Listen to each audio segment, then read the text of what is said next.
según dijo su propia esposa, Lucía Topolansky, con cuidados paliativos como consecuencia de un cáncer terminal que atravesaba ya desde hace algún tiempo. Bueno, esta noticia era esperada, teniendo en cuenta la gravedad y lo delicado de su estado de salud. Finalmente lo confirma el propio presidente uruguayo. Creo que hay un tuit haciendo referencia a la muerte de Mujica. Dice: con profundo dolor, el presidente Yamandu Orsi, comunicamos que falleció nuestro compañero Pepe Mujica, presidente militante, referente y conductor. Te vamos a extrañar mucho, viejo querido. Gracias por todo lo que nos diste y por tu profundo amor por tu pueblo. Bueno, esto acaba de ocurrir a las 16:22. Esto se publicó a las 16:14 y confirma entonces el fallecimiento de José Pepe Mujica. Bueno, a diferencia de la Argentina, quizá Gabriel, Uruguay tenía esta característica, ¿no? No lo digo por Yamandu Orsi y por Mujica particularmente, pero sí por la alternancia que se dio en estos últimos años en el poder, en donde los expresidentes de la democracia podían coexistir o convivir en actos públicos, en inauguraciones, en eventos importantes, traspasos de mando, cosa que en la Argentina no vemos desde hace tantos años, ¿no?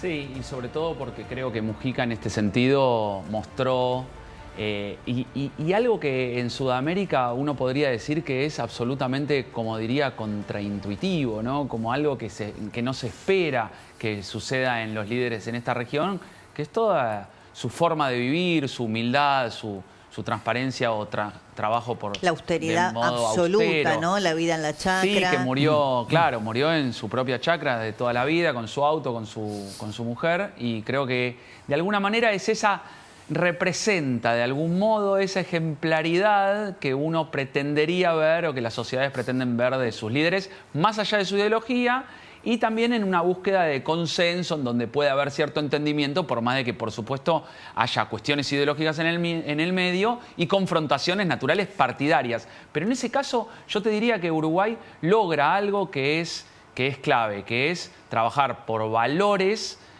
por sobre intereses e ideologías. Entonces, me da la sensación de que Uruguay en su conjunto despide a uno de sus históricos líderes. Sin duda, ahí está Lucía Topolansky, su mujer. Además, bueno, había sido líder Tupamaro, había estado encarcelado durante muchísimos años y luego se convirtió en un hombre de la democracia, lo vemos con Lula da Silva, y en presidente de su país. Sí, Carlos. Hay que decir, Débora, que Pepe Mujica iba a cumplir 90 años, nació el 20 de mayo de 1935. Iba a cumplir 90 años ahora el 20 de mayo. Uno de los presidentes que trató de mejorar el Mercosur. Hay que recordar que Mujica fue presidente de la República Oriental del Uruguay entre el 2010 y el 2015. Trabajó mucho para el Mercosur y fue un presidente que, a pesar de su ideología de izquierda, en Uruguay aplicó de alguna forma una economía de mercado. Bueno, su ministro de Economía no era precisamente un hombre que tenía su misma extracción ideológica, ¿no? Exactamente. Sí, sí. Débora, si me permitís acotar, a diferencia de la izquierda corrupta argentina, perdón que sea tajante, vos lo tenés acá a Mujica como representante de una izquierda que realmente pasó en la cárcel durante el proceso, sí, claro, a diferencia del gobierno supuestamente de izquierda kirchnerista que hemos tenido casi 20 años. Y en segundo término, sin rencor, quiero agregar esto, sí, que es muy interesante también. Él estuvo muchos años encarcelado. Cuando cuenta él y su propia esposa Lucía Topolansky, que después se convirtió en senadora, ahí está ya con la precisión, 13 años, las condiciones infrahumanas en las que estuvo detenido, sin rencor y resentimiento. Después estando... Que es algo que acá, respecto a los 70, se ve muchísimo, ¿no? El resentimiento durante de muchos casi de toda la líderes. dictadura militar de Uruguay, entre el 72 y el 85, Pepe Mujica estuvo preso. Bueno, durante su gobierno, él reconoció que el capital, los empresarios, son un factor dinámico necesario para el Uruguay. Y el presidente actual, Yamandu Orsi, que reemplazó al anterior, de centro derecha, el presidente actual es de centro izquierda, dijo: nosotros vamos a tener equilibrio fiscal, no como gobierno anterior. Claro, Hay que decir algo, Débora, está, con sí, lo diferente a nosotros. Claro que Con sí. respecto a Mujica, que fue el mayor líder de la organización Tupamaros en el Uruguay, el símil acá en Argentina fue Mario Firmenich, con montoneros. Sí. Y miremos las dos diferencias, historias, ¿no? Sí, sí. Él se involucra... sí, obvio. ya, no, decime. Se involucra en el Parlamento en el año 95, Gaby lo puede decir mejor. En el 2005 fue ministro de Tabaré Vázquez. Bueno, ¿cómo comenzó antes de llegar en 2009 a la presidencia? Me voy a Uruguay, tengo a Juan Pablo da Costa, que es periodista conectado. Juan Pablo, bueno, ¿cómo estás? Imagino el impacto nacional, ¿no es cierto?, que tiene la muerte de José Pepe Mujica allí.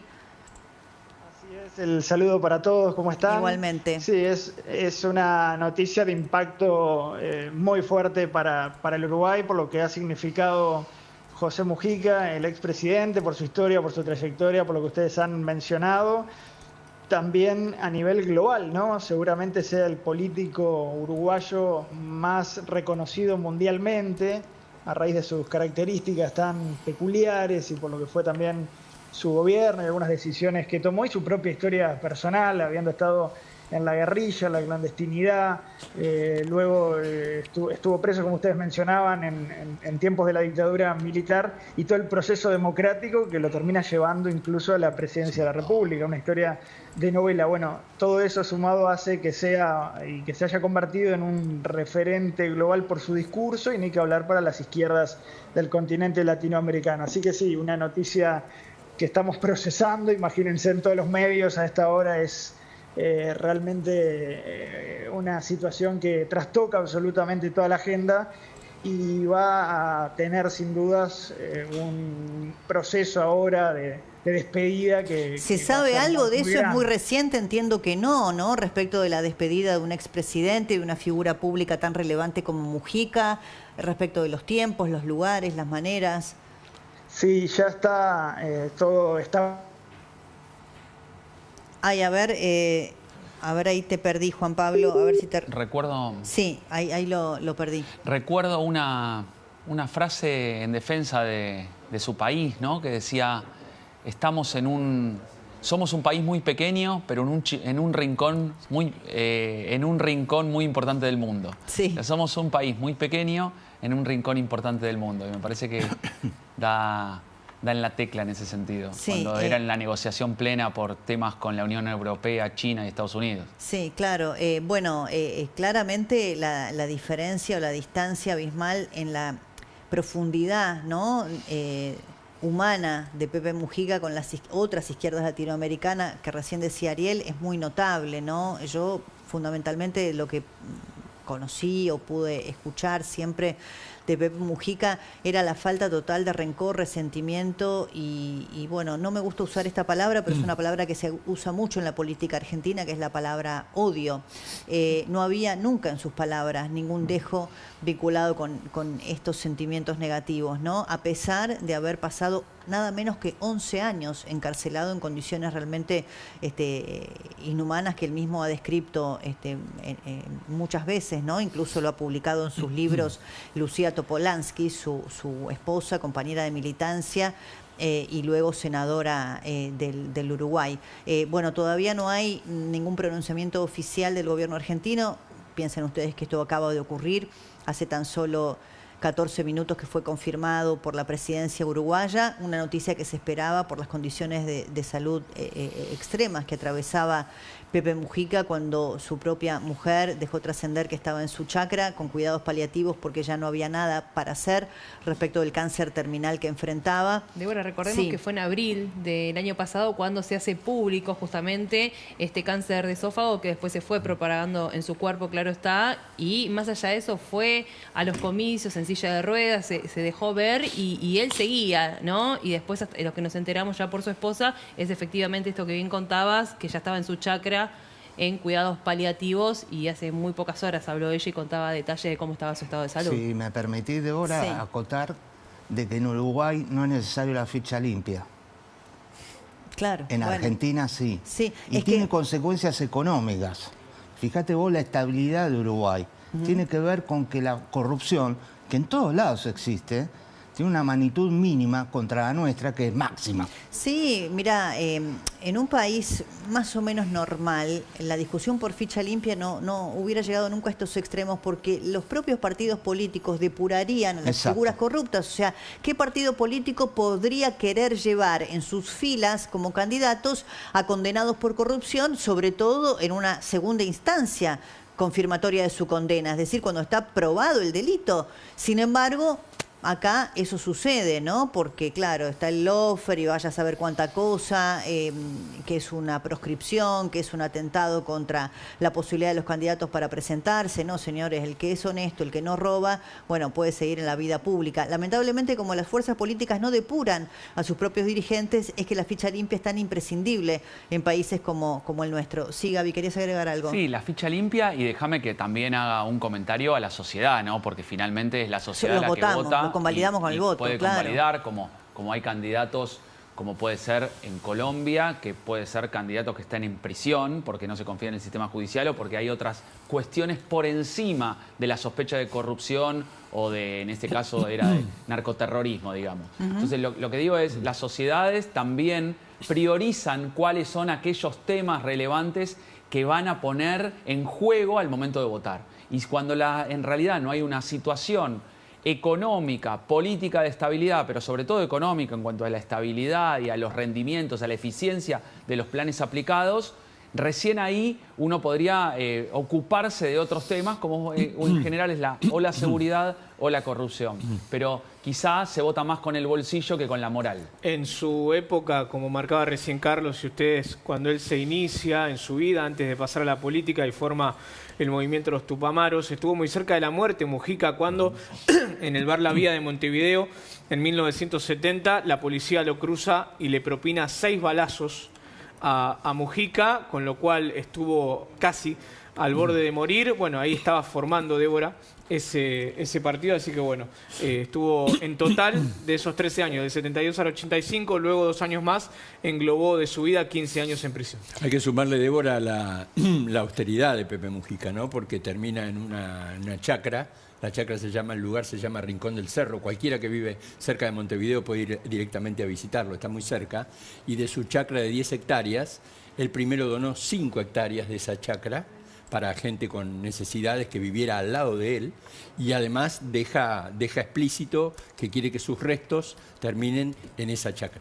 Pablo Cohen es periodista uruguayo. ¿Cómo estás, Pablo? Débora Plager aquí en Buenos Aires. Gracias por atendernos. Pablo, ¿me escuchás?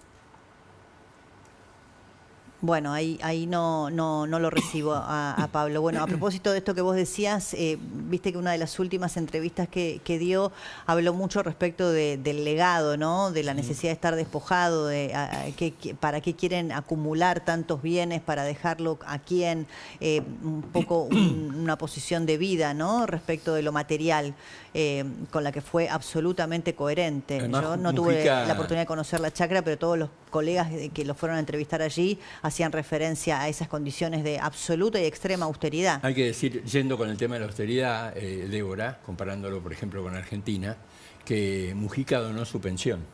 Claro, como expresidente, ¿no? Como expresidente. La diferencia que encuentro, entre otras, es que la austeridad paga políticamente en Uruguay. En Argentina no. Incluso en Brasil, aun cuando Lula fue recientemente reelecto, porque Lula, cuando tuvo los casos de corrupción de 2 estadios de mundiales de fútbol. ¿Eso fue durante el gobierno de Lula o de Dilma? De Dilma. De Dilma, claro, porque Dilma le tocó la consistencia de su presidencia con el mundial. Tuvo que dar la orden al bloque del PT en el Congreso para que vote ficha limpia y voto uninominal, es decir, eliminar listas sábanas. ¿Por qué? Porque se movilizaron las favelas, las villas miserias de Río y la clase media de San Pablo. Ante este incidente que tuvimos de ficha limpia, yo no vi movilización masiva en Argentina. Bueno, hay una demanda social que estaba expresada en muchos sondeos de opinión que el gobierno vio cuando fue el fracaso de la primera ficha limpia allá por noviembre del año pasado en diputados, que tenía un 80% de aprobación popular. Incluso se juntó prácticamente 500.000 de firmas, ¿no?